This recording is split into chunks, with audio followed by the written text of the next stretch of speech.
மதுவை ஒழிப்போம், மக்களை காப்போம்.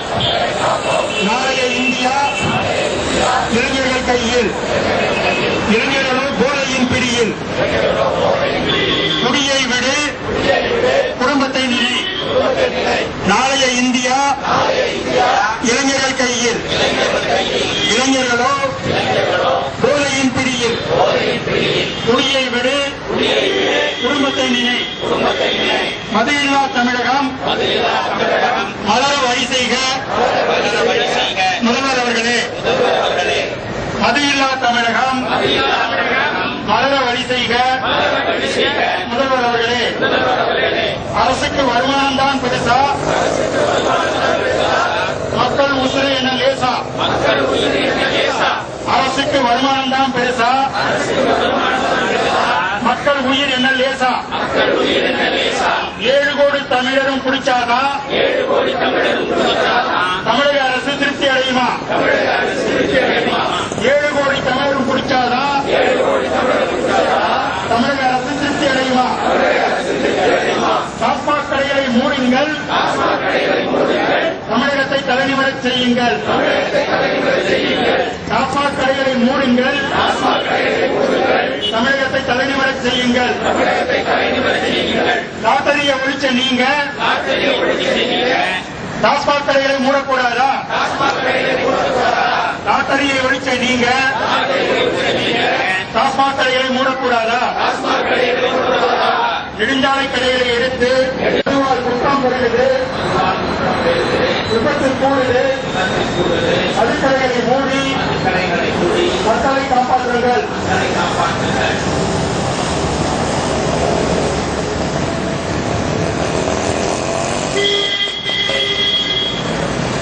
நண்பர்களே, சகோதரியரே, உங்கள் அனைவரையும் வணங்கி மகிழ்கிறேன்.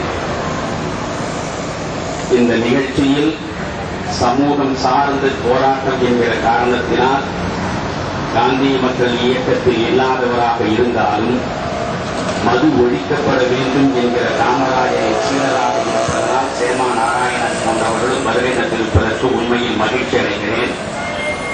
இந்த மதுவின் பிடியிலே இருந்து தமிழகத்தை விடுவிக்க முதலமைச்சர் அவர்களிடம் நாங்கள் திரும்ப மன்றாடுகிறோம். முதலமைச்சர் அவர்கள் தாய்மை உணர்வு கொண்டு தமிழகத்தை வழிநடத்தக்கூடியவர் என்று அனைத்து இந்திய அண்ணா திராவிட முன்னேற்ற கழகத்தின் நண்பர்கள் சொல்லிக் கொண்டிருக்கிறார். தாய்மை உணர்வுள்ள முதலமைச்சர் தயவு செய்து திரும்பி பார்க்க வேண்டும். 7 கோடி தமிழர்களில் 1 கோடி இருக்கக்கூடிய பெண்கள் தாலி அருந்து விதவைகளாக மாறியிருக்கிறார்கள். 15,000 குடும்பங்களில் இருக்கக்கூடிய பிள்ளைகள் தந்தையை இழந்து எதிர்காலம் இருந்து வீதியிலே இருக்கிறார்கள். இன்றைக்கு இந்த நிலை நீடிக்கிறது என்றால் இன்னும் எவ்வளவு காலம் சகிக்கப் போகிறோம்? எனவே நீதிமன்றத்திற்கு சென்று வழக்கை, பொதுநல வழக்கை வைத்து நெடுஞ்சாலைகளில் இருக்கக்கூடிய கடைகள் மூடப்பட வேண்டும் என்றுதான் கேட்டார். மார்ச் மாதம் 31ஆம் தேதிக்குள் உயர்நீதிமன்றம் தெளிவாக சொன்னது, தேசிய நெடுஞ்சாலைகளிலும் மாநில நெடுஞ்சாலைகளிலும் இருக்கக்கூடிய மதுக்கடைகள் மூடப்பட வேண்டும் என்று. ஆனால் இந்த அரசு என்ன செய்கிறது? நீதிமன்றத்தின் தீர்ப்புக்கு தலை வணங்காமல் இருக்க முடியாது. தலை வணங்காமல் போனால் ஆட்சி அதிகாரத்தை இழக்க வேண்டியிருக்கும். அதே நேரத்தில் நீதிமன்றத்தை ஏமாற்ற வேண்டும் என்று இது நினைக்கிறது. நெடுஞ்சாலைகளில் இருக்கக்கூடிய மதுக்கடைகளை மூடுவது போல் பாவனை செய்து நெடுஞ்சாலைகளுக்கு உள்ளே ஒரு 200 மீட்டர் 500 மீட்டர் உள்ளே எங்காவது சந்து இருக்கிறதா? அந்த இடத்திலே கொண்டு போய் அந்த மதுக்கடைகளை வைக்கிறது. எனவே இந்த உயர்நீதிமன்றத்தின் தீர்ப்பின் அடிப்படையில் 500 மதுக்கடைகள் மூடப்பட வேண்டும். இன்றைக்கு ஏறக்குறைய 6000 இயக்கம்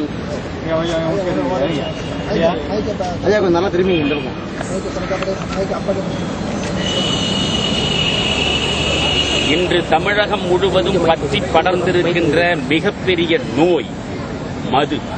மதுவின் பிடியில் இன்றைக்கு தமிழ் இனமே அழிந்து விடுமோ என்கிற அச்சம் உருவெடுத்திருக்கிறது. தமிழ்நாட்டில் 7 கோடி மக்கள் இருக்கிறார்கள் என்றால் 7 கோடி பேரில் 1 கோடிக்கு மேற்பட்டவர்கள் குடிக்கு இன்றைக்கு இரையாகி இருக்கிறார்கள்.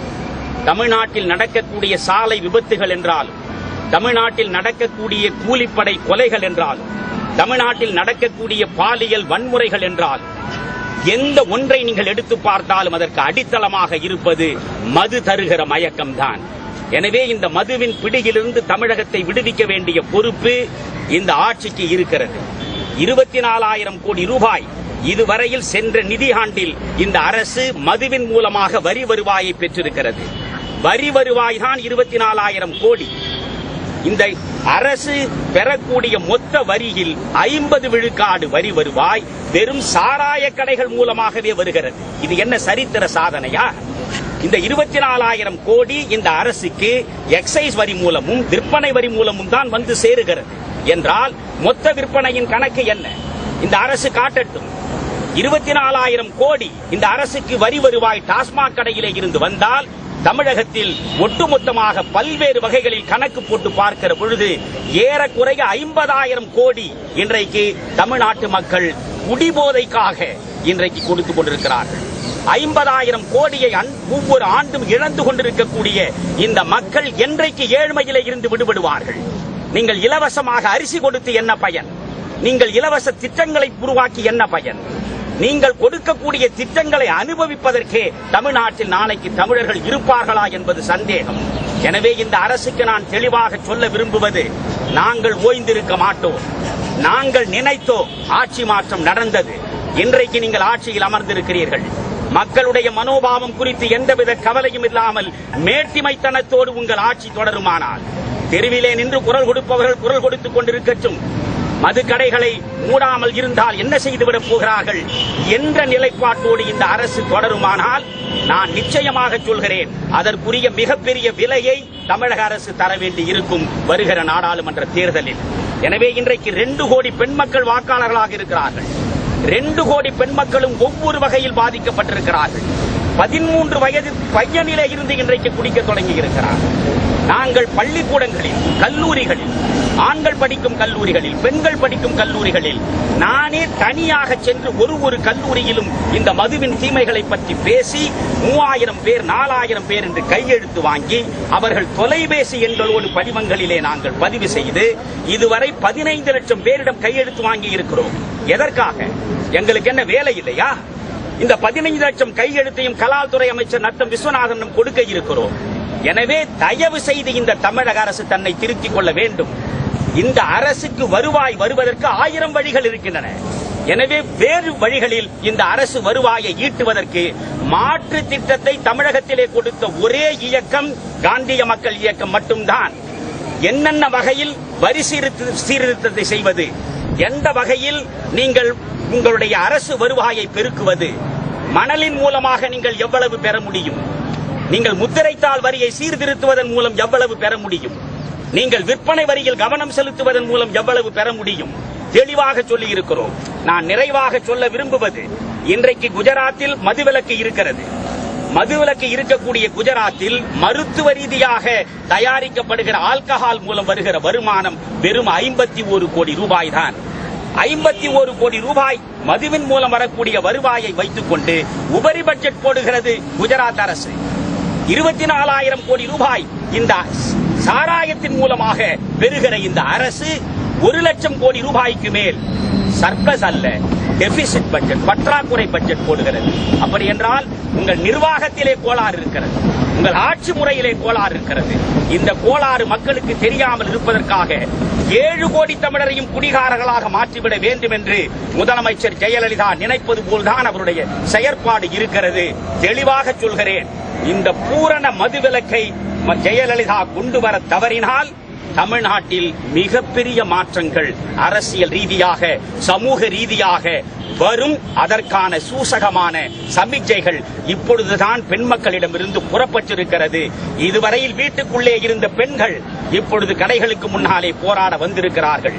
நாங்கள் சின்னஞ்சிறு கூட்டம் அல்ல, சிறு நெருப்புத்தான் கொஞ்சம் கொஞ்சமாக காற்றில் பரவி பெருநெருப்பாக மாறி காட்டையே அழிக்கும் ஆற்றல் பெற்றது என்று அக்னி குஞ்சு பாட்டு பாடினானே பாரதி. அதை முதலமைச்சர் ஜெயலலிதாவுக்கு நான் நினைவுபடுத்த விரும்புகிறேன். எனவே ஒன்று, முதலமைச்சர் ஜெயலலிதா அவர்கள் நடக்கக்கூடிய சட்டமன்றம் இப்பொழுது நடந்து கொள்கிற நேரத்தில் கலால்துறை சம்பந்தமான விவாதம் வருகிற பொழுது மதுவிலக்கு குறித்து அறிவிப்பை கொடுத்தால் அவருடைய ஆட்சிக்கு உரிய வரவேற்பு இருக்கும். அல்லாமற் போனால் மிகப்பெரிய விலையை இந்த அரசு கொடுக்க வேண்டி இருக்கும். ஜெயலலிதா நினைக்கக்கூடிய கனவு நாடாளுமன்ற தேர்தலை பொறுத்தவரையில் கனவாகவே முடியும் என்று அன்போடு நான் எச்சரிக்கை விடுகிறேன்.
அரசுக்கு அவமானம், மதுக்கடை வருமானம்.